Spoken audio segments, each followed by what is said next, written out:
So I'll sign, and then we'll take some nice questions from our wonderful media.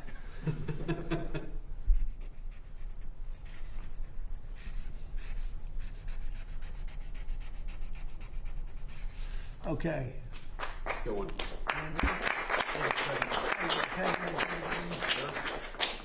Here you go. Very important. That's a big deal. We've been working on this very long. Will? Yes, See, sir. right? Will? Yes, sir. Andrew, do you have a question? Yes, Mr. President. You said during your State of the Union that this type of fraud, the corruption, is the type of thing that can shred the fabric of a nation. Why do you suppose then that leaders in recent memory haven't looked at the systemic amount of fraud that's Because been they're taking crooked. place? And Because they're crooked. They make money, they gain power, they use it for power. Like with the Somalians, they vote in a block, 100%. They make a deal with the Somalians, they all vote because they're on a gravy train. It's money first, power second. A lot of people say power first. No, it's money first, power second. Do you ever see where like Mercedes, people come over from Somalia, they have no money and now they're buying Mercedes-Benz cars, okay? It's more cash goes out of the Minnesota airport than any other place in the world or something. We're going to find it. And Minnesota is really bad. The governor's corrupt. The attorney general is totally corrupt. Just like the New York State Attorney General, Letitia James. She's a highly corrupt person. Bragg, the DA, is a corrupt person. They're all corrupt. These are corrupt people. And we got too many of them in our country. And we have to expose them, and we have to catch them. And if these two guys can't, these are high IQ people. I've always liked high IQ. These are high IQ people. If they don't do it, we're going to go a long way, fellas, to find somebody else that's going to. We have no choice. If honestly, and they may not do a good job. If they don't do a good job. Thank you, sir. No, it's possible. If they don't do a good job, the country's sort of in trouble. Yes, go ahead. Thank you, sir. Two questions for the And I think they're going to do a great job. Go ahead. First, Mr. Vice President, Democrats are already calling you the fraud czar. What's your reaction to that title? And then second, given I like your past skepticism of foreign adventurism, are you completely on board with the current war in Iran? So I like fraud czar. It's certainly what we're going to do. And look, we have to do it. As the president said, this is a problem that has festered in this country for far too long, and far too few people have actually wanted to do anything about it. That's what makes this administration different, is that we actually tackle the problems the American people have been confronting. So I'm very happy about it.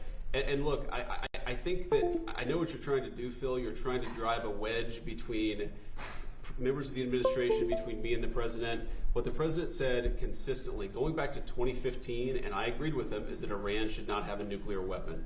We have taken this military action under the president's leadership. I think all of us, whether you're a Democrat or Republican, should pray for its success and pray for the safety of our troops. That's the approach that I've taken. Make it as successful as possible. So there's no hesitation, given your past statements, with the current operation?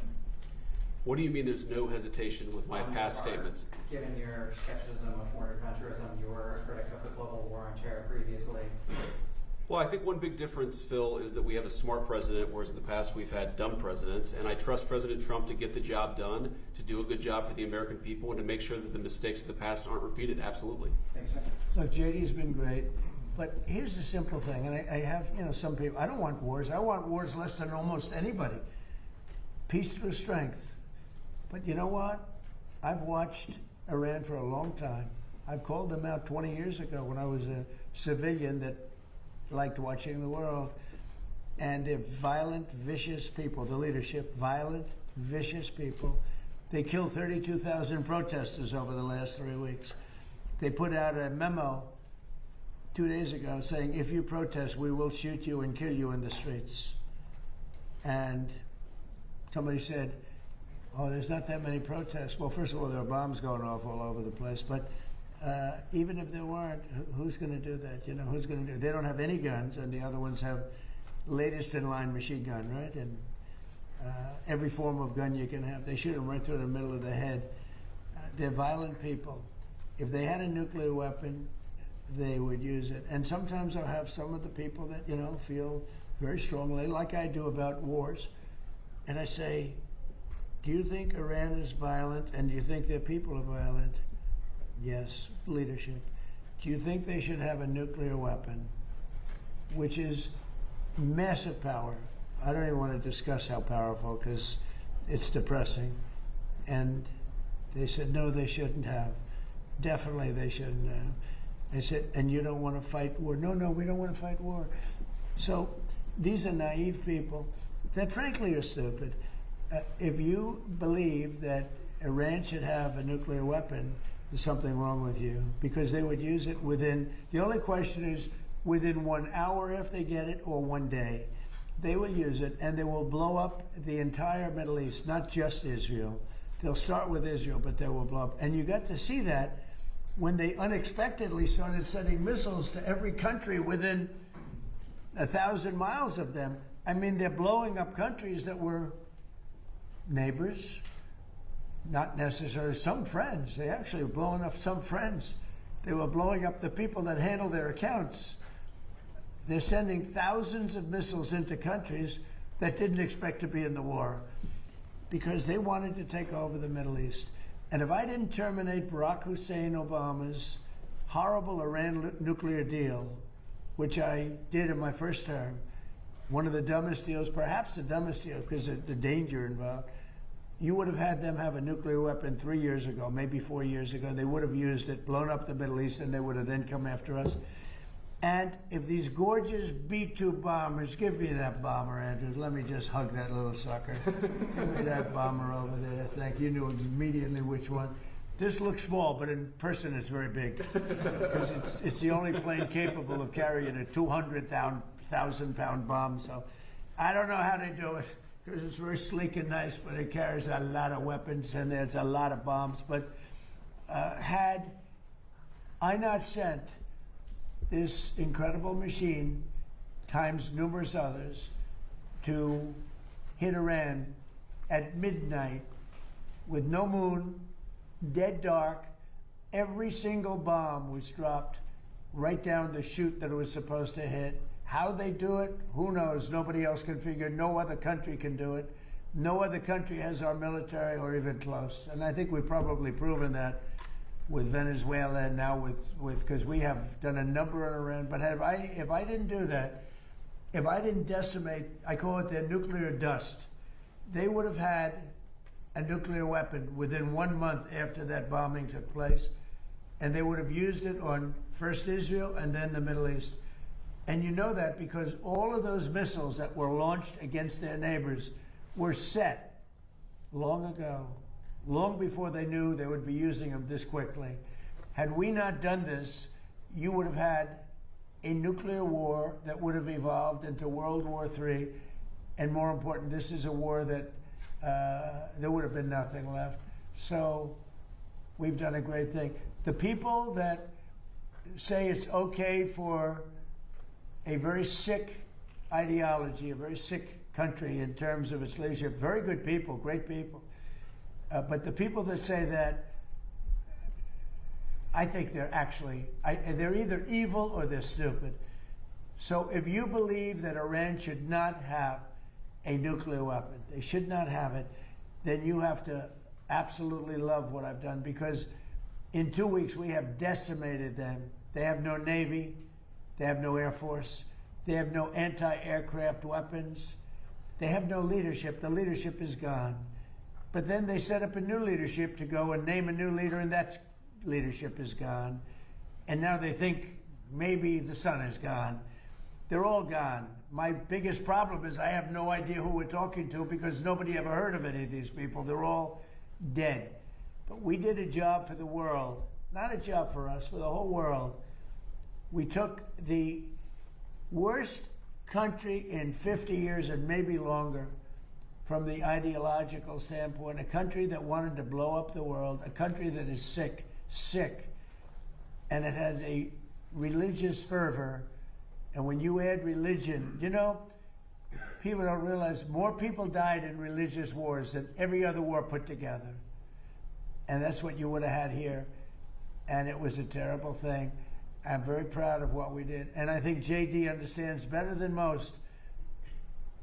If you give Iran a nuclear weapon, at least a very substantial part of the world would be blown up, and it'll be used almost immediately. Yes. Thank you, Mr. President. You don't mind if I keep this here, do you? Isn't that a beautiful thing? You know, I used to look at it, and I said, it's a piece of art, but how can it be effective? It's so stealth. Think of it, Peter. 1 in the morning, it flies in, and they say, sir, they're in Iranian airspace. And I say, oh, and I'm watching it from the Situation Room with a couple of other very smart people, including some good generals, real generals, not television generals. And all of a sudden you see that dive, they start diving, and sure, and you see him 30,000, 20,000. Boy, I said, that was a lot. They went down fast to aim it. And they know they're coming, and they're smart, and they never saw them. And they're firing a little bit, but they don't know what they're firing at because they can't see a thing. And then you hear the biggest explosions that anybody's ever heard. Those are the biggest bombs. Outside of nuclear, those are the biggest bombs. And you say, what technology we have. What a great country. I built it, largely, I built it during my first term. I built it. I didn't know I'd have to use it this much in my second term. But we had an incompetent president. We had an incompetent administration.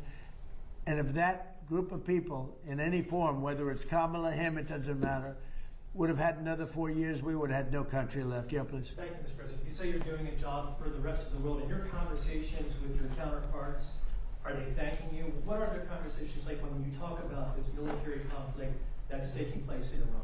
Well, they should be thanking me because many of them get 90%. China, as an example, should be thanking us, but I don't expect to thank you, but they should be thanking us. Japan gets 95%, China 91%. Many of the countries, South Korea gets a tremendous percentage of their oil and therefore their energy from the Straits, or as they call it, the Strait. And they should be not only thanking us, they should be helping us. What does surprise me is that they're not eager to help. There are a couple. We'll be announcing some names soon. There are some that really were right up front.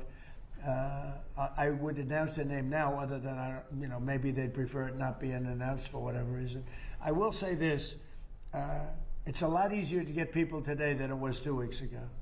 2 weeks ago, before we destroyed before we obliterated the country, before we took out, because they're down to about 8% of their missiles. They're down to a small portion of their drones, and we've demolished many of their factories where they make the missiles and the drones, and the rest are all following.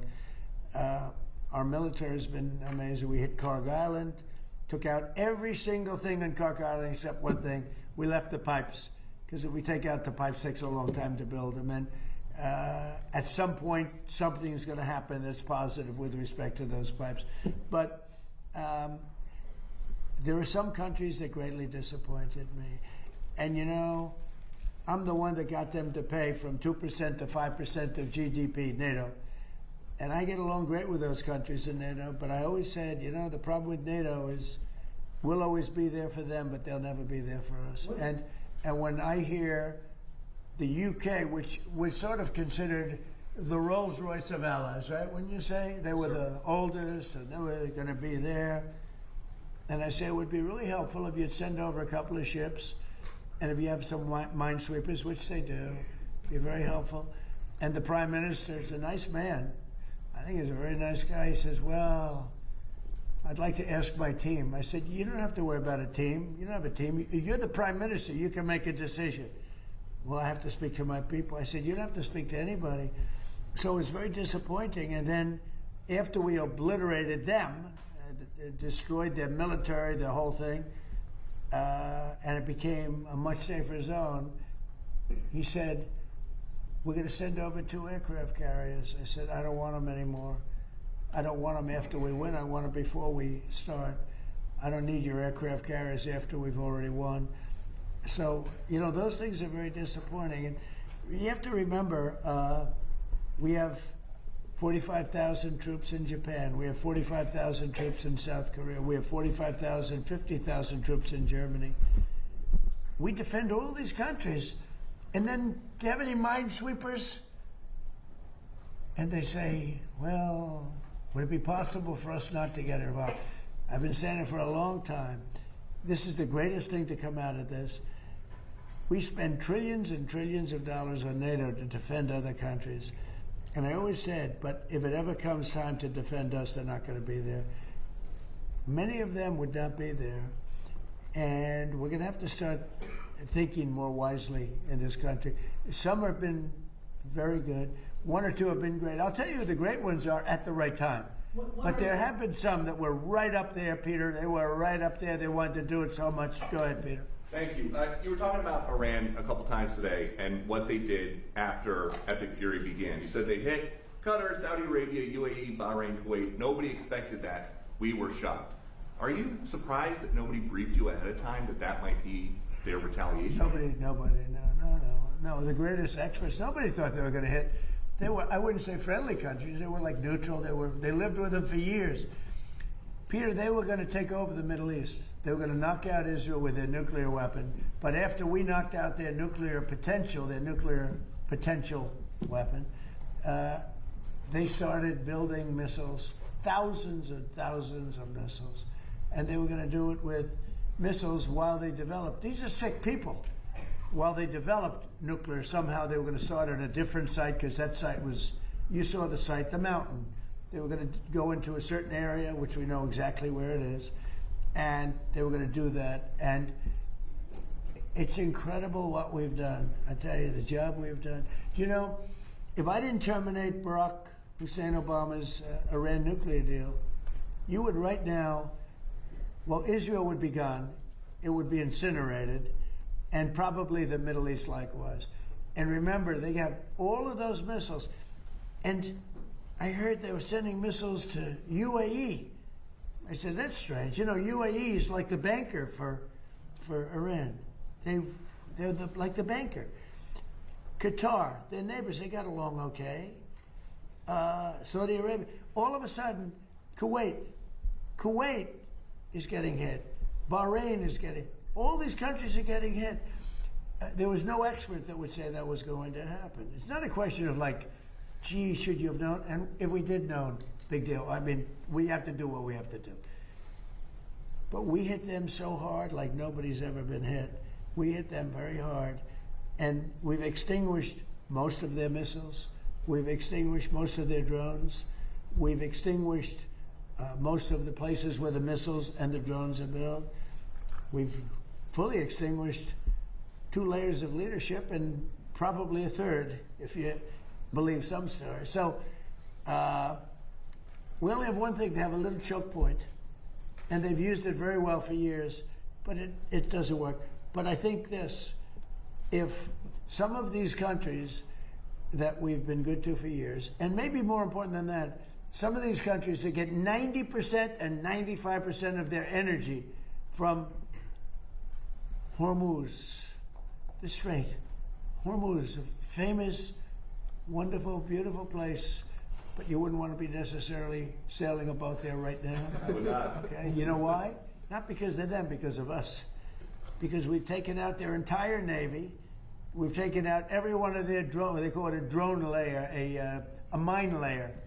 There's specific boats that are meant to put mines on. How would you like to have a nation that has 22 boats where their sole function, they're very different looking boats. You wouldn't want one for your family. They're not pretty. Their sole function is to lift a mine into the water and drop it a certain number of feet down. But they had 22 of them. We've taken out all of them, but you can probably drop them off other boats. So we don't even know. By the way, we don't know that any mines have even been dropped. But the thought that they would scares people that have billion-dollar ships. Yeah, please. Thank you, President Trump. I'd like to ask the Vice President about his plans to go after possible fraud in California and New York. We know, of course, about Minnesota. And President Trump, first could I ask you, you said earlier today that the new Supreme Leader, Vitaly, maybe you don't know if he's dead or alive. There were a couple interesting reports about him today. There's one report that he just narrowly escaped death in the first airstrikes by stepping out into his garden. There's another report that he may actually be gay despite leading a theocracy that hangs gay people. How do you determine what's true, and do you have an assessment of this? Well, so far nobody knows. If you look at his father, he used to give talks a lot, you know, talking about death to America. He'd say death to America all the time. When they say death to America, you should believe them, because that's what they would have. If they had a nuclear weapon, they would have used it. But they never had the chance. I never gave them the chance to use it. And other presidents should have done. I spoke to one of the former presidents who I actually like. I actually speak to some. I do like some people. It'd be shocking. And he said, I wish I did what you did. Could have done it. Other presidents, somebody should have done it. 47 years this went on. They call Iran the bully of the Middle East. And you could have never had the Abraham Accords. You could never have had peace in the Middle East. Now you're going to have peace. You could never do it with the dark cloud of a nuclear Iran. But Iran is a shell of itself. It's no longer a bully. It's the one that gets bullied. It's a bully that got beat up. We beat the crap out of them. And they deserve that. You know, when you see a soldier walking down the street without his arms, or being helped down the street because he's got no legs, or his face is blown to smithereens with no legs and no arms, those two, no legs, no arms, and a face that got racked. That was done by roadside bombs. That's the favorite weapon of Soleimani, who I killed in my first administration. General Soleimani. Had I not killed him, that was the beginning of their downfall, because had he not gone, it's possible that we would not be this far advanced in destroying Iran, because he was a really good general. He was a vicious, horrible man, but he was a brilliant general. And he was looking to knock out 5 of our military bases at one time. And the man that died with him was his counterpart in Iraq. And they were working together. And they got hit real hard. And if that didn't happen, we would have had a problem. But maybe more importantly than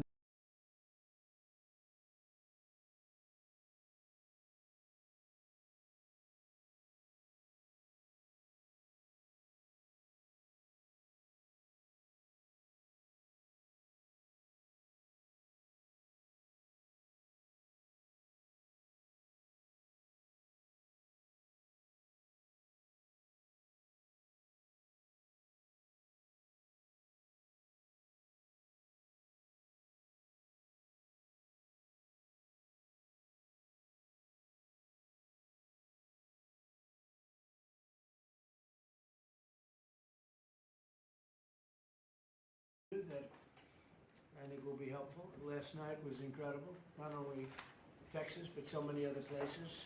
The numbers were fantastic. And they've really been that way for a year. If you look, it's hundreds of people won, and almost nobody didn't win. So, but last night was very, very powerful. So I'm thrilled to welcome everyone to the 12th cabinet meeting of our administration, and we're doing something that no administration's ever done. We're always letting the press join us because we're very open and transparent. We like the word transparent, but we're more transparent than any administration in history. No, to the best of my knowledge, press has never been invited ever to a cabinet meeting for any reason at all. And it's an honor to have you. This team has achieved more than most other administrations achieve in 8 years. We took the most dangerous, unsafe, violent, and open border in the world. Anywhere in the world, there's no border like the border we had. And created the most secure border in the history of our country. We had no people, 12 months now, no people reported in the last 12 months came in illegally. 0 illegal aliens admitted to the United States in the last 12 months. And those charts are made by, you would say, politically unfriendly people. And the reason they don't come in is because nobody comes up, because they know that they're going to be turned away, and if they get in, they're going to be moved out right away. So it's been 0. You're the one that do the reports. I'm actually surprised by the number, because I don't know how it can be 0, but they say it's 0 for the last 12 months. In 2025, we achieved the largest drop in the murder rate ever recorded. So the murder rate was quite high, and we achieved the largest drop in the murder rate ever recorded to the lowest level in 125 years. That's the year 1900. And that's despite the fact that many people came in from prisons and from very rough countries and from mental institutions and from lots of other places, drug dealers, others. They came in illegally during the Biden administration. We've gotten many of them out, but we still have some that we're looking for, quite a few that we're still looking for, but we've gotten over 11,888 murderers were allowed into our country. We've gotten a lot of them out. We've gotten some, we put them in jail. We don't even trust the country to send them because they'll come back in maybe. We put them in jail. 11,888 murders, more than half of which have committed more than one murder. That's what they allowed in. They can never be forgotten for the horrible things they've done to this country. Fentanyl coming across our border is now down by 61%. 61%. And coming in by water, by sea, by ocean is down 97%. Can you imagine? Thanks to our Republican majorities in Congress, we passed the largest tax cuts in American history. All Democrats voted against the tax cuts, putting more money in Americans' pockets. This year, the typical family got tax refunds of nearly almost close to $5,000. The stock market has set 68 all-time record highs since the election. So 68 days, we hit all-time highs. We're right there now. And the average 401k, and that's despite the conflict. I don't go to war, I go to conflict. Despite the conflict with Venezuela, who no longer has a Navy, no longer has an Air Force, no longer has a lot of people that were leading the country into very bad places. Their leadership is gone. Their second rung leadership is gone. We're dealing with their third, half of their third, because half of their third is gone too. The average 401k is up almost $30,000 since I took office. So the Americans are benefiting working today. We have the most working, and we have 401ks at their all-time high. Highest they've ever been. And that goes along with the stock market, which is the highest it's ever been. Under my most favored nation agreements, this is something that I wish the media would talk about, because to me it's one of the biggest things ever to happen in our country. Certainly as to medical, anything having to do with medical, because drug prices, we're delivering record-setting discounts on prescription drugs with price differences of 400, 500, and even 600% at the TrumpRx.gov. We recently added nearly 1,000 low-cost generics to the website. So we have drugs down 400, 500, 600%. Now you could say 80, 90, 70, 60, 50% if you want. There are two ways, depends on the way you ask the question. But a pill that would sell in Germany or in, let's say in London for $10, we're selling for here for $130. And I got the countries to all agree, otherwise they would have had to pay big tariffs. I don't want to go into it, but I had some very interesting discussions. They said vehemently no, and then when I said, that's all right, we're going to charge you 50% tariff on everything you sell into America, they said, well, like we said, we'll say yes. And every single country agreed, and every drug company agreed. So we have most favored nation. So we were paying the highest drug prices in the world. Now we're paying the lowest drug prices in the world. So that pill that I talked about would go from $10 to $20. The world is bigger than the U.S. Hard to believe, but it's true. So it's not like you cut it in the middle. They just had to go up a little bit, but a little bit is a doubling of a price. So a little bit's a lot. So the pill would go from $10 to $20. And we'd go from $130 to $20. Think of that. So we would get, if you remember, some of you were at the news conference I had in my first term where I got the prices down 1/8%, 1/4% my first term. And I was so proud of it because drug prices hadn't come down in 28 years, and I was the first one to do it. But now I'm getting them down, not 1/8%, I'm getting them down 400, 500, 600. Or if you want to use it a different way, you could say 70%, 80%, 90%, 50%.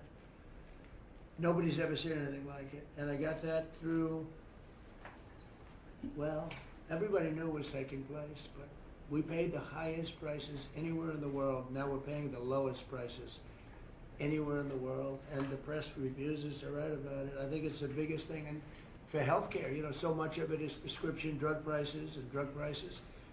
And with them coming down, the healthcare is going to come down very substantially. We recently added nearly 1,000 low-cost generics too, as I said, and that's, you know, 1,000 drugs, and it's all on. And this was not given by me. This was given by Dr. Oz and Bobby, and I, you know, wasn't sure whether or not I loved the idea, but they said we want to use TrumpRx.gov is what it is, and it's the hottest site I think anywhere on the planet, from what I understand, Bobby, right?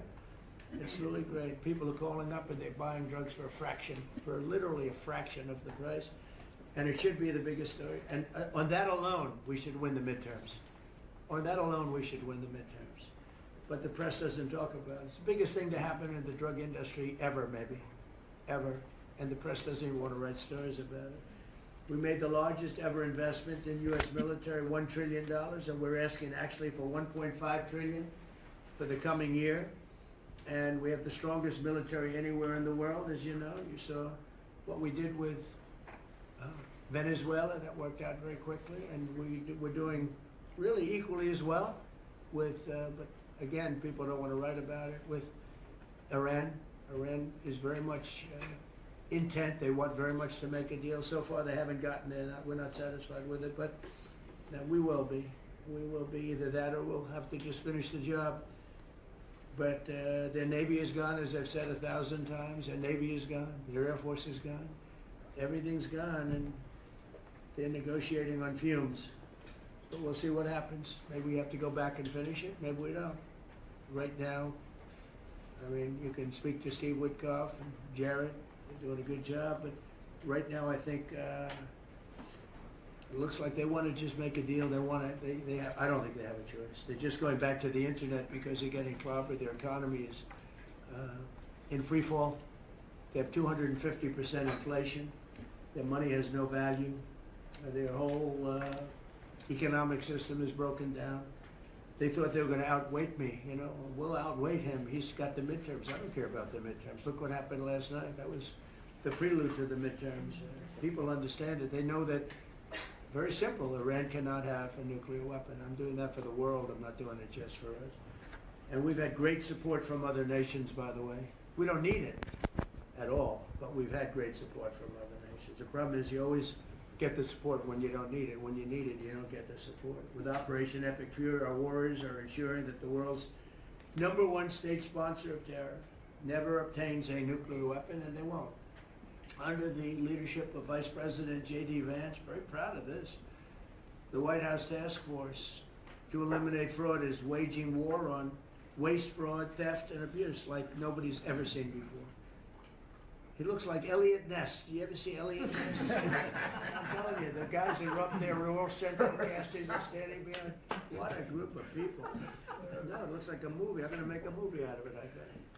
And they're finding billions and billions and billions of dollars. And I just said, that's good. He said, you haven't seen anything yet. Just said that.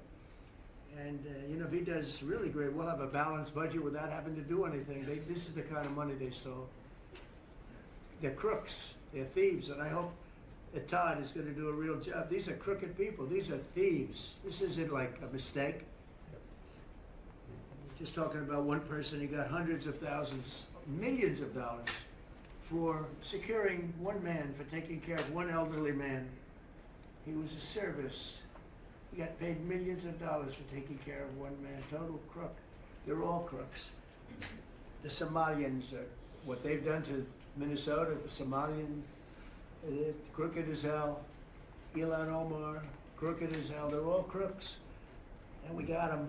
We got them. Now we're putting the clamps on, but boy, I tell you, that's an impressive group of guys that you have behind you. I was watching that, and a couple of very strong women too. But I was watching that last night. I said, I'm proud of you guys. In 2 months, we've exposed tens of billions of dollars of defrauded taxpayer money, prosecuted numerous fraudsters, Todd, and stopped billions of suspicious payments, very suspicious. Oh, you haven't seen anything yet? What do you see? I'm getting reports from Todd, from JD. I've never seen anything like it. The kind of just hundreds of billions of dollars was stolen, and no other administration would do what we're doing. They'd let it go. Everybody was getting rich, and I think we have a chance to save Social Security without doing anything to it by just the numbers of fraudulent people on Social Security, people that are 115 years old, 125 years old, getting payments. It's funny, I said, oh, do those payments get turned back? No, they accept them. Well, somebody's getting the payment. It's not a person that's 125 years old.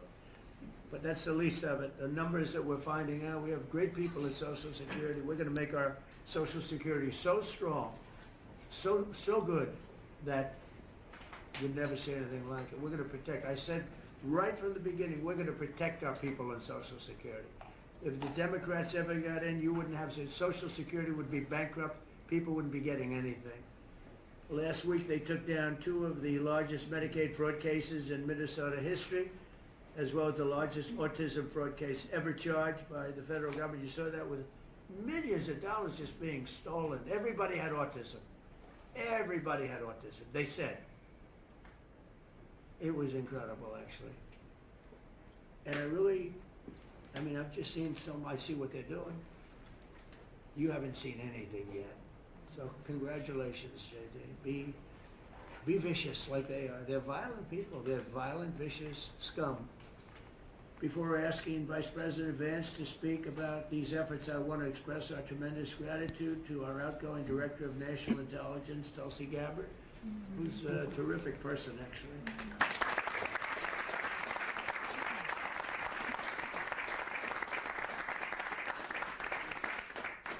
Some findings that were pretty good. And Tulsi's worked tirelessly to restore trust and focus and the intelligence, and with the intelligence community. They all respected her. They listened to her. She gave us leads that were pretty much, people thought they were dead, and they weren't dead. They were right there, and she was able to expose a lot of things that we used at the FBI with Cash and with Todd and with JD and everybody else. It was amazing. She dramatically reformed the Office of Director of National Intelligence, and cutting the staff by 40%, and she prevented countless terrorists and cartel members from entering the United States. She exposed mountains of evidence related to the Russia hoax, probably the greatest hoax in the history of our country. Although, when you look at the fraud coming out, there's a lot of them. I mean, honestly, there's a lot of them. But the Russia hoax, a great hoax, a very dangerous hoax and revoked security clearances of officials involved, and she declassified numerous historic documents of special public interest, including related to the JFK and RFK assassinations, which everybody wanted to see. And we're now releasing a lot of things having to do with space. It's people are very interested in that. It actually became the #1 topic. We're releasing a lot of information having to do with extraterrestrial things, and people are totally fascinated by it. It's amazing. I wasn't sure if they would enjoy it. It's literally trending #1. Can you believe it? So a lot of people out there are like it. But we're releasing all of that information. And Tulsi, we're praying for you and for your husband. Her husband's not feeling great, but he's going to feel great soon. You're going to get him better. And he's a wonderful guy. So just say hello, and thank you for the great work you've done. We appreciate it. Thank you very much. And now I'd like to ask JD to say a few words about the war on fraud, followed by Acting Attorney General Todd Blanche, who's doing fantastically, and Secretary of State Marco Rubio, another one. I mean, we have great people. And the Secretary of War, Pete Hegseth, Central Casting. He loves war. I don't know, like that. He's a good man, that one. And Scott Bessent, you talk about a guy doing a job. Been fantastic. Thank you, Scott. Really fantastic. And a lot of the success that we're having with other countries is what you've been able to do and find. And SBA Administrator Kelly Loeffler, and all of the people here have been great. We're going to just do those few, and maybe if you have some questions, we'll go to others. But everybody around here has got a lot to say, but we did that once and it lasted for like 4 or 5 hours. It was a little much. We want to be open. So now if I do this way, they'll say, he didn't let anybody talk.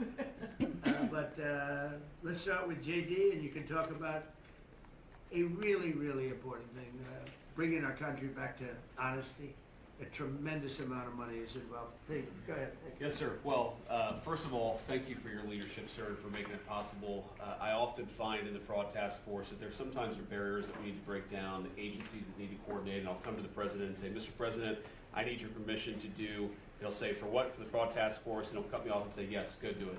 So the fact that we have dedicated presidential leadership is really what's made this possible, because it does require, we've got great people around the table, but sometimes these agencies don't know how to work together at the lower level, and that's one of the things we've had to turn on and force with the fraud task force. So I want to shout out just a few all-stars here.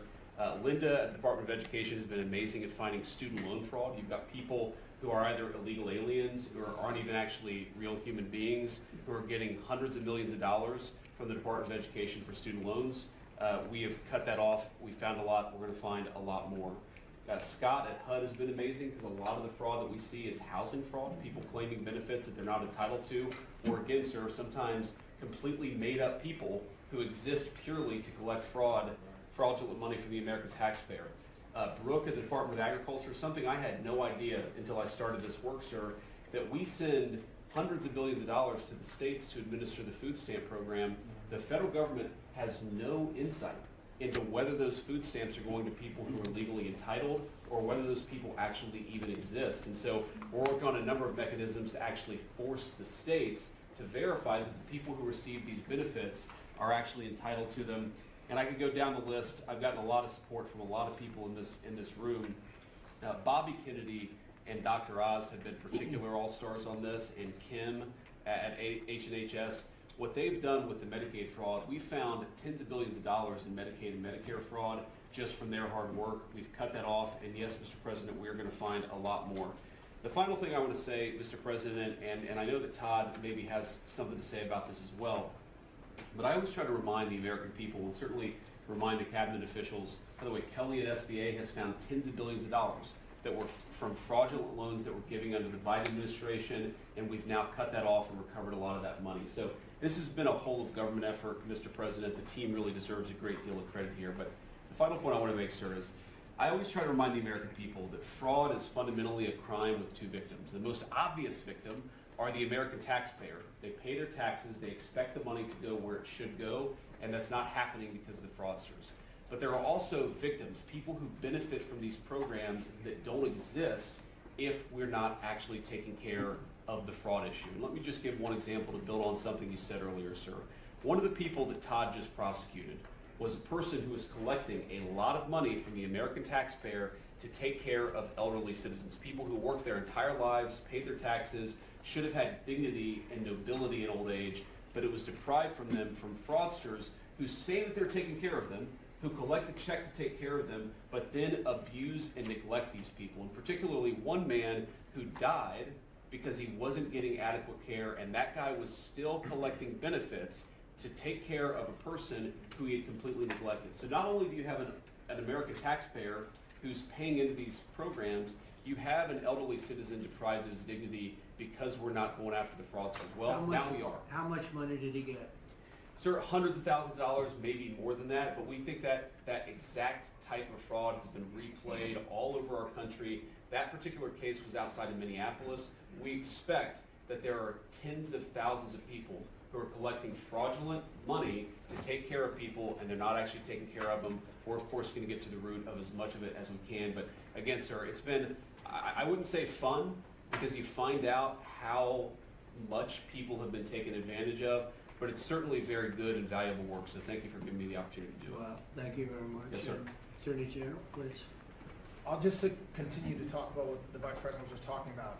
The way that we are actually, it's one thing to uncover fraud, which we've done, and that's part of it, but it's also prosecuting the bad guys that are doing it and stopping it from continuing. And that's where you have, everybody in this room has inspector generals. And for many years, these really hardworking law enforcement members would identify fraud, and nobody did anything about it. DOJ prosecuted it, but spent very little resources on that. So what we've done just in the past 51 days, over 400 law enforcement actions in this country related to major fraud. That's search warrants, that's arrests, that's convictions, that's that's indictments that are filed, and that's just 51 days. And it's not just the great prosecutors. It's the FBI agents, it's DHS and HSI agents, it's everybody in this room that has inspector generals that are now, they have been freed up. And it's because of you, it's because of the Vice President saying this is going to be a priority of what we are going to do. Not just the Department of Justice, even though we're the prosecutors that are putting bad guys in jail, it's also the law enforcement at every agency, FBI and DHS. And so we're already seeing results. We had a $1 billion fraud, a conviction at trial last week out of Florida. And this was an organization that was stealing from senior citizens in Florida, duping them. There were call centers set up in the Philippines, and they were duping them to buy medical equipment that they didn't need, that they would never get, and that the taxpayers paid for. And so that's a good win. We arrested 15 guys in Minnesota last week. The Vice President mentioned one of them. These are people that are not, they are just stealing, and many of them are here illegally. And so you have people who are in this country illegally, who are then taking advantage, and the Vice President says something a lot that resonates with me. The generosity of the American people, the generosity of everybody in this room, the leadership, to take care of the people in this country that are the most, that deserve it the most. Children who are supposed to get food at school, and you have men just stealing, taking that money. And so that's what we're focused on. We are standing up, as you know, Mr. President, you allowed us to stand up a new division at the Department of Justice. It's our entire existence of that division is to combat what we're talking about. And then every U.S. Attorney's Office is now focused on it as well. So this is something that will result in a better place for every citizen in this country and save money, a lot of money, and also it's the right thing to do for our tax dollars, Mr. President. And billions of dollars was given out just very quickly before Biden left office. Billions and billions were given out. And I mean, I know of many cases, but one, I don't know what's happened with it, but I think you're looking at it. I know Lee was involved in it environmentally. Stacey Abrams was given $2 billion for an account that had $103 in it, an environmental fraud, I guess. She had $103 in this newly opened account, and before leaving business, they put $2 billion into the account, and they had no reason for existence. They were unable to say what they did with it. $2 billion. Lee, do you want to just mention something about that? Well, thanks to your leadership, Mr. President, that was canceled. And they no longer have access to that $2 billion. They fought like hell. They did. They wanted that money. Go ahead. In fact, it was over $29 billion that it's now been canceled at EPA. You told us to make it a priority. Now this happened as soon as you came in. After the election, before your inauguration, they were caught on video saying that they were rushing to get billions of dollars out the door before you're swearing in, because they were afraid that once you were sworn in, you were going to stop it. Well, that part they were right. We did. Yeah, we did. Great job. And we're happy to do it, Mr. President. And the Department of Justice under Todd Blanche's leadership, they just secured another big win in appeals court on some recently canceled grants for different agencies. So great attorneys making sure that this accountability is delivered over the finish line. It's been a great team effort. And we're building more, most importantly, we're building more factories and plants in the United States now than at any time ever before. $18 trillion coming in. That's not including the 12th month, that's 11. And I say it often that the Biden administration had much less than 1 trillion, and we have 18 trillion. And when those final numbers come up, they'll be even higher than that. That's a record in the history of the world. No country's ever done that. And that money's going into plants, and you are giving them very fast approvals, thorough and environmentally correct, but fast approvals. And you're doing a fantastic job. Thank you very much. Another man doing a fantastic job, I think we all agree, is Marco. You're all over the place, right? I watched you last night in 3 different locations. So tell us about Iran. Well, first of all, the bottom line is Iran's never going to have a nuclear weapon. And if recent events have done anything, is just remind us once again that they are the world's leading sponsor of terrorism. And they can never have a nuclear weapon. Now, the president's preference, Mr. President, your preference is told us repeatedly, is always to negotiate these things and to figure out if you can have agreements. Diplomacy is always the first option. And we continue to work on that, to your envoys, Mr. Woodcock and Kushner and others, the Vice President, who've been very involved. And if there's an agreement to be made, we want that to be made. I think there's been some progress and some interest, and we'll see over the next few hours and days whether progress could be made. I just want to remind everybody, Mr. President, you know this well, you have other options available to you if that doesn't work. But the bottom line is that we prefer the negotiated diplomatic route, and we're going to give it every chance to succeed. You know, you're giving it every chance to succeed, Mr. President. But here's the bottom line, because I keep getting asked, what is this all about? It's very simple. Iran and these people in charge of Iran can never have a nuclear weapon, and they will never have a nuclear weapon, and they most certainly will not have one as long as you're President of the United States. On that point, it's very clear. Just two quick things I want to touch upon. One, you touched upon the border and security. Part of securing our border is dealing with the people that are in this country unlawfully, many of whom do not want to go back to the country that they originally came from for a variety of reasons. Either we can't send them there, or some judge ties us up. And one of the key things we have achieved is now 20 countries have signed third country national agreements, meaning these are safe countries where individuals who refuse to go back to their country of origin can be sent to that country instead. We've gotten 20 countries now around the world who have signed agreements that allow us to deport people to those places. What often happens when you go to the person who's here unlawfully and say, we're going to send you to this third country, is all of a sudden they decide they'd rather go back to their home country instead. So it gives the ability to enforce our laws, and we work very closely with the Department of Homeland Security on that front. Something else that I know is concerning people, because it's on the news, is Ebola.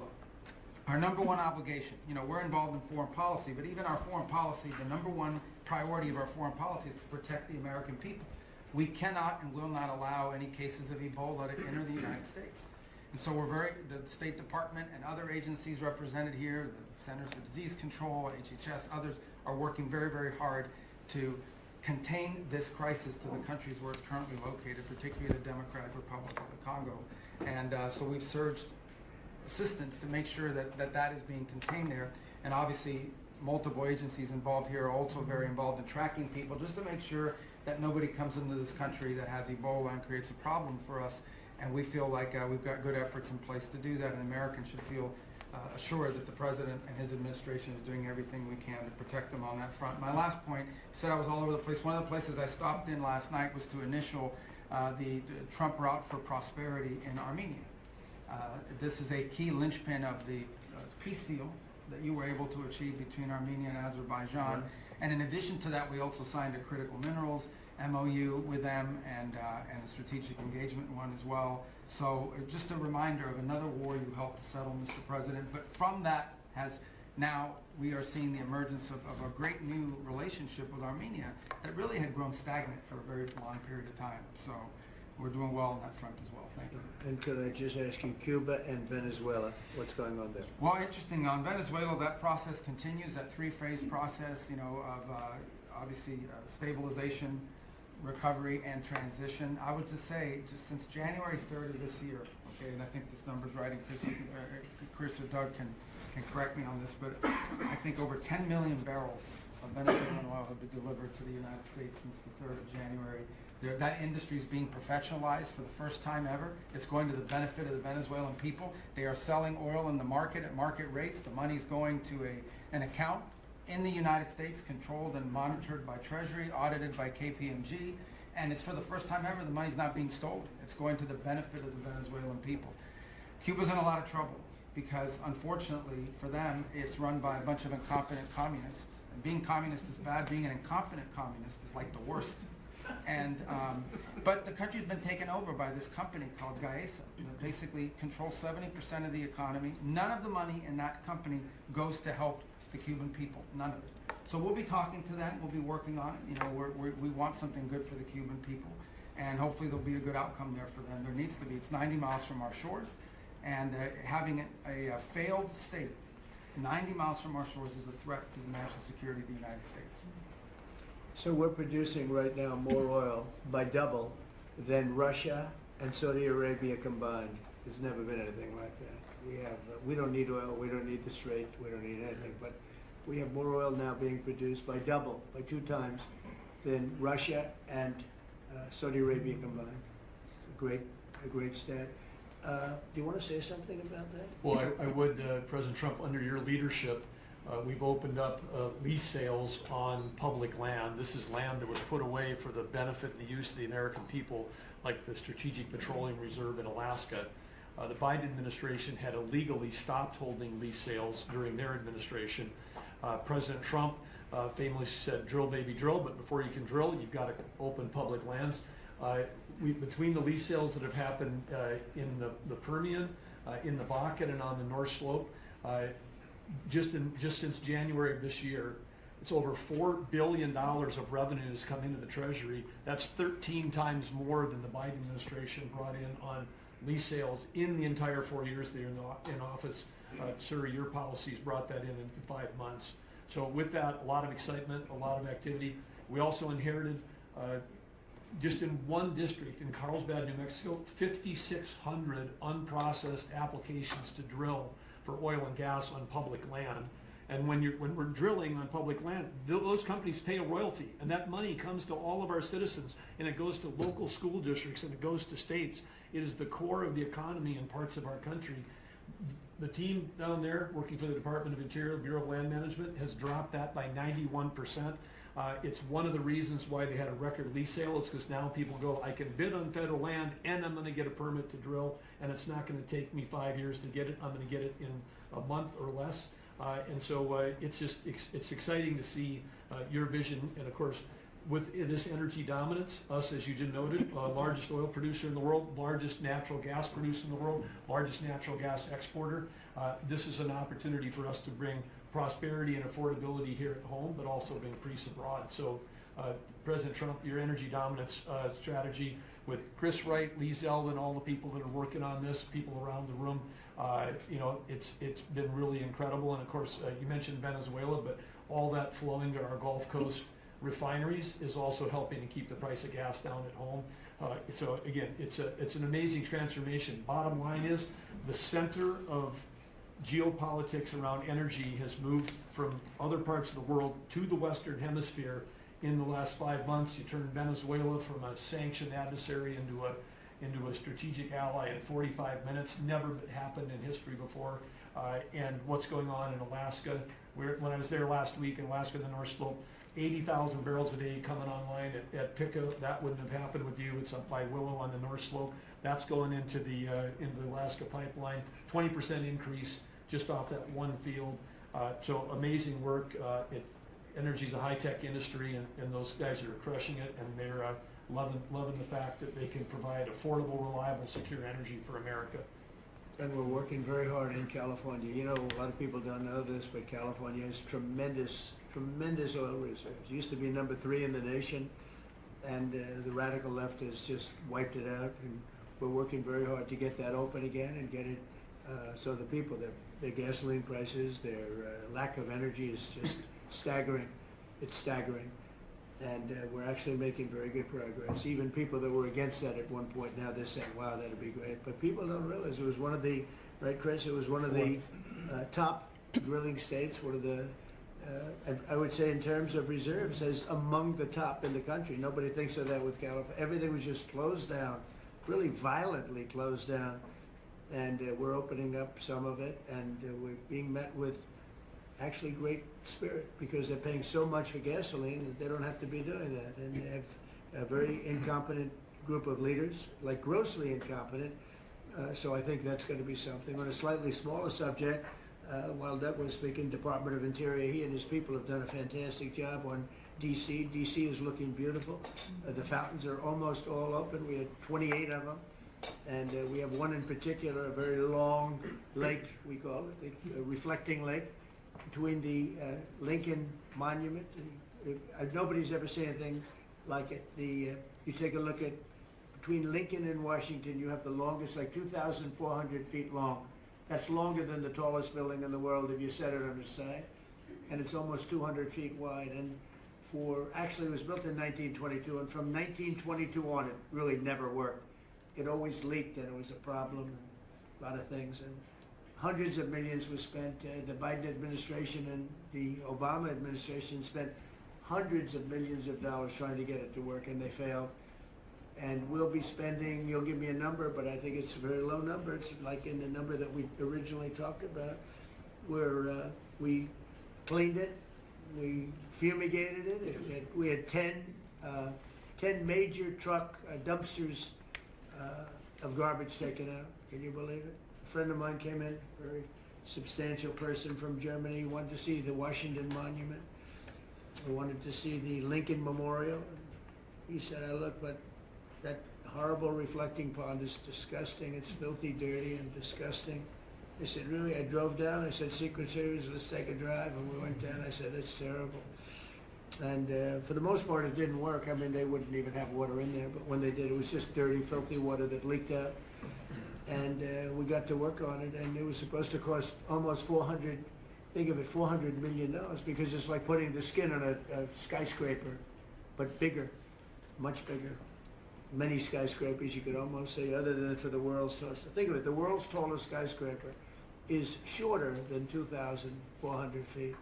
So we went to work, and over the years I built hundreds of pools. I build them every time I built a building. I always like to build Olympic-sized swimming pools, and I was very aware of swimming pool, what goes into making a swimming pool. It's not as simple as people think. You never want it to leak. You want to have beautiful surface. I said, I have an idea, Doug. We sat down. I said, let's take that long thing where we're going to fix it with concrete, which leaks, concrete, all sorts of other materials that all leak and don't look good. They're gray. And, swimming pool, I have a swimming pool right up the road. I built it 22 years ago. It's perfect. I said, does it ever leak? No. It's perfect. Good contractors. I actually called in a couple of the contractors, got some ideas from them. And I gave it to Doug, and Doug's done an unbelievable job. And so they were going to spend maybe $400 million. I don't know. You never know with cost overruns and everything, but it was going to take years to build, 3 years, 4 years. And we'll have it done before July 4th, substantially before July 4th. If we didn't have such bad weather the last 4 or 5 days, it could have been almost done. You can't do the substance of the rain. And what they did is they cleaned it. They took out, as I said, more than 10 dumpsters of garbage, shovels. It was disgusting. Every corner had massive amounts of, I guess that's the way the tide goes, but they had massive amounts of garbage. We then steam cleaned it. We then sandblasted it, and then we pebble blasted it. It's a bigger version of sand. We made the surface as good as it can be, and we're now covering it with the most beautiful blue, very thick. You think of it as a very sophisticated form of rubber. No leaks, no problems, and it's beautiful. It's called American Flag Blue. That was the color we chose. And we are probably 70% finished with it. It's going to be finished. The hard part's done.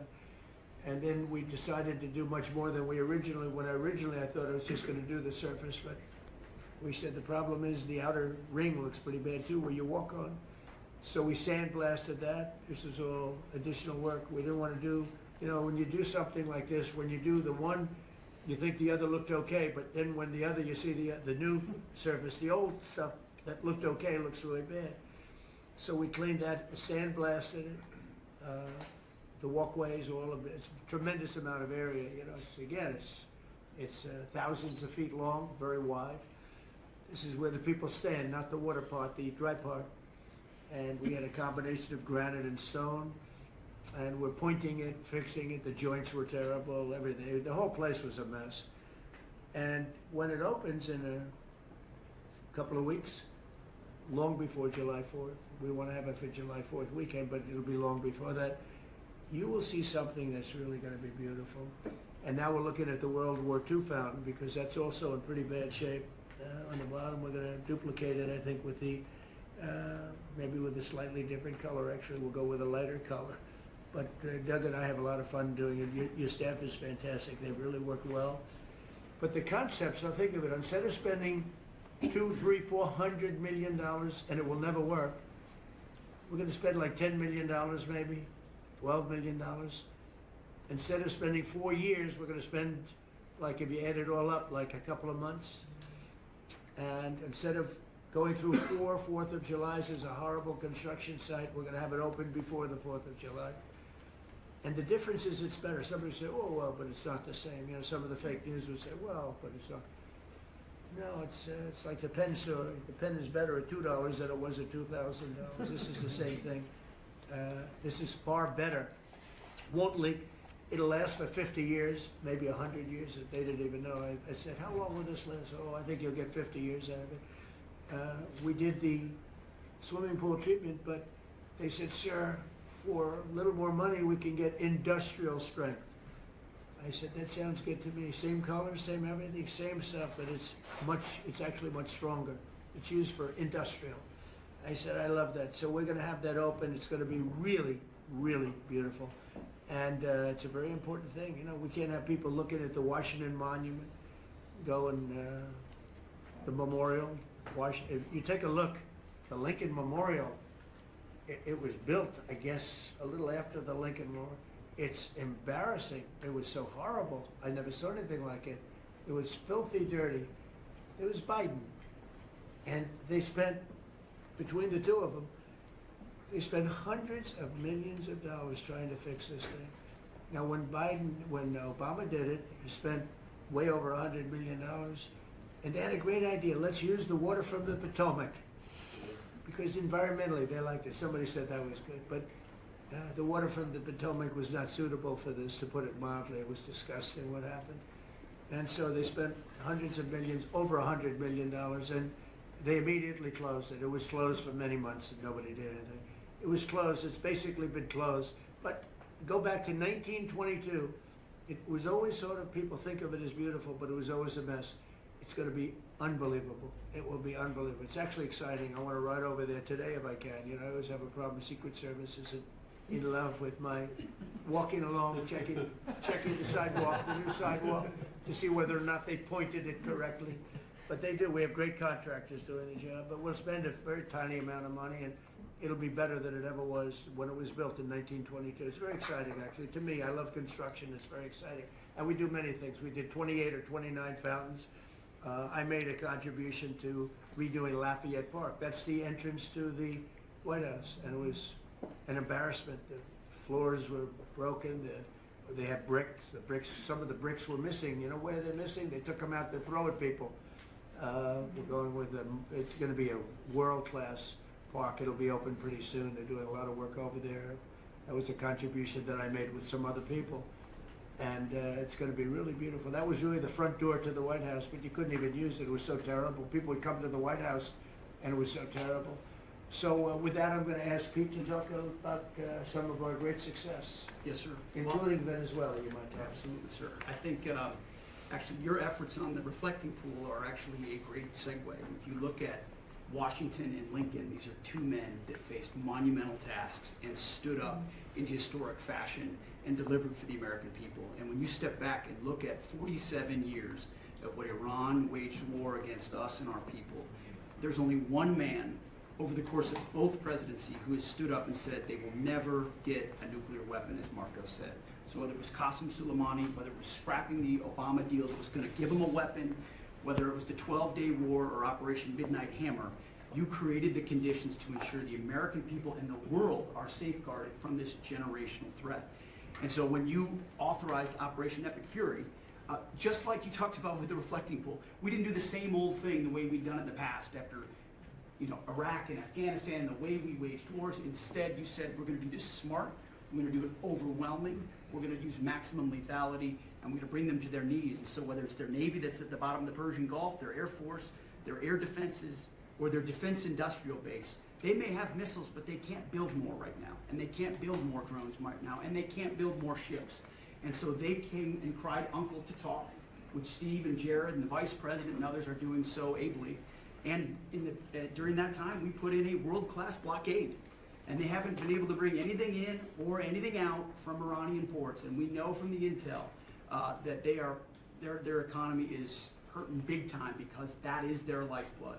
And again, bringing them to the table. So whether it is through the efforts of your negotiators that they ensure that they never have a nuclear weapon, or we have to go back to the War Department to finish the job that way.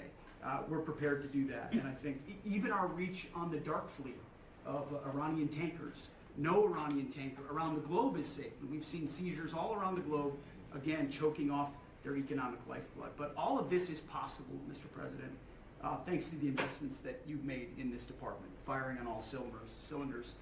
For the second year in a row, we're at historic recruitment rates. Last year we said that here. This year we beat it even faster. The American people are excited about what you're bringing to our department. Our defense industrial base, $50 billion in private investments.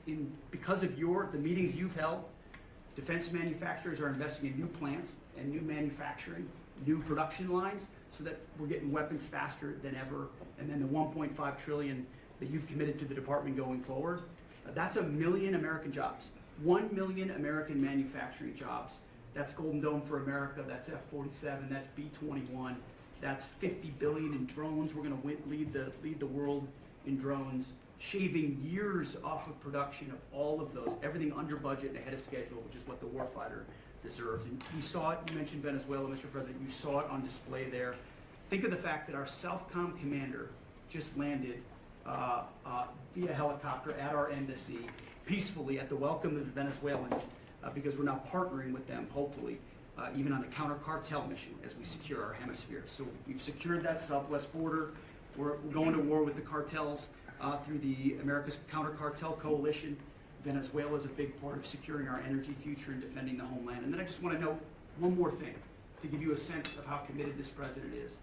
Maybe a year ago, he heard the call of Nigerian Christians who were being targeted and killed by ISIS in Nigeria. And he said, Pete, I want the War Department to focus on ensuring that we do everything we can to protect those Christians. Partnerships like that can take time behind the scenes, but he never wavered on it. And we got the assets there, and over the last month, and there hasn't been much coverage of this, we killed ISIS #2 in Nigeria, who's most responsible for killing Christians and trying to target the U.S. homeland, and have since, because of the intel we gathered, killed hundreds of ISIS members who were targeting and killing Christians in Nigeria, creating a whole new opportunity there. So there's a lot of things we do that the media pays attention to, and a lot of things that the president empowers the department to do on behalf of the American people that he deserves great credit for. Thank you. Great job. You're doing a great job. I just want to say on recruitment, we're very proud of the fact that for the previous 4 years, previous administration, they couldn't recruit people. And that included, by the way, police and firemen and others. They were not proud of our country. And they couldn't recruit. Anybody with a uniform and was having a hard time recruiting. And they set record low numbers. They were way, way behind. And literally from November 5th it started. It started even before we got going. But from the time we won the election to now, we've had numbers of recruitment, the likes of which we've never had. Record recruitment in every single branch, and that includes police and firemen. Record recruitment, so we're very proud of that. Thank you, great job. Kelly, please. Mr. President, you have made us a nation of builders again. You're leading us to the greatest economy that the world has ever known, and I see that every week as I travel this country, main streets across dozens of states, from Alaska to Maine. I've been in many of those states 2 or 3 times. I hear it everywhere I go. Please thank the President for putting us back on track. They thank you, they love you, they want more of what we're doing, tax cuts, deregulation, fair trade, energy dominance. Small businesses are spring-loaded, and we see that in the jobs numbers. In the last 2 months alone, we've created over 300,000 private sector jobs in this country.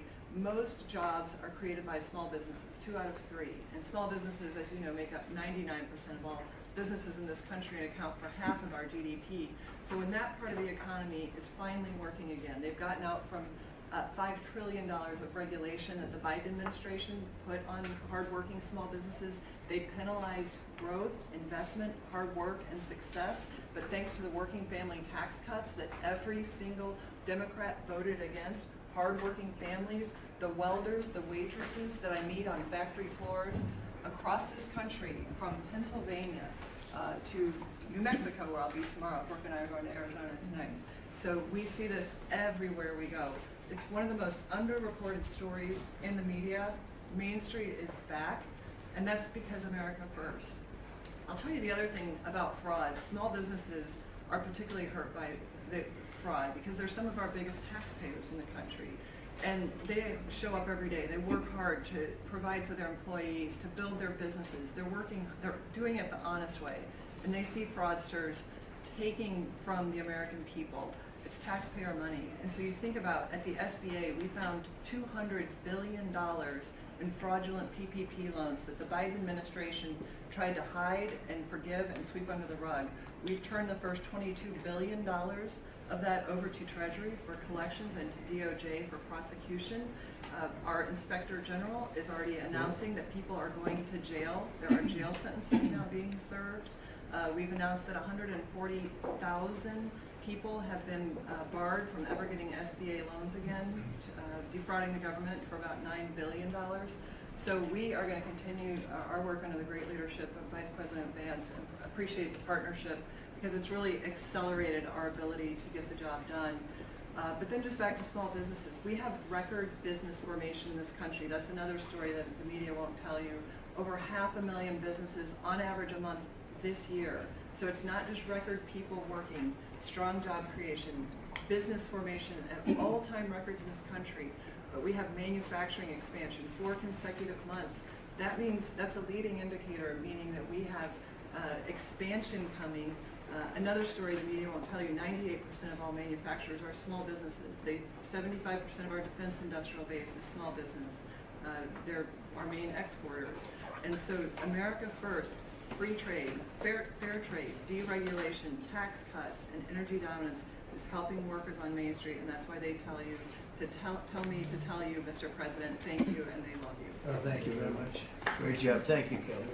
And I just say, you know, we went to China last week. We had an amazing meeting with President Xi. The relationship's very good. We're doing a lot of business with China now, but it's not where they were ripping us off for years and years. They ripped us off like nobody ever got ripped off. It's now it's a very profitable business that we do with China, and they respect our country again. We have the strongest military in the world by far. They respect our country again. Scott, please. Sir, on the economy, 2 words: resilience and prosperity. The continued resilience of the economy speaks for itself, even during the Iran conflict. And it speaks to the strength of your leadership. Pro-growth policies are creating conditions for American families and businesses to prosper. We're entering the second half of our 250th anniversary year with renewed optimism and momentum. It has never been a better time to be an American, and as you said earlier, we have a record number of Americans working.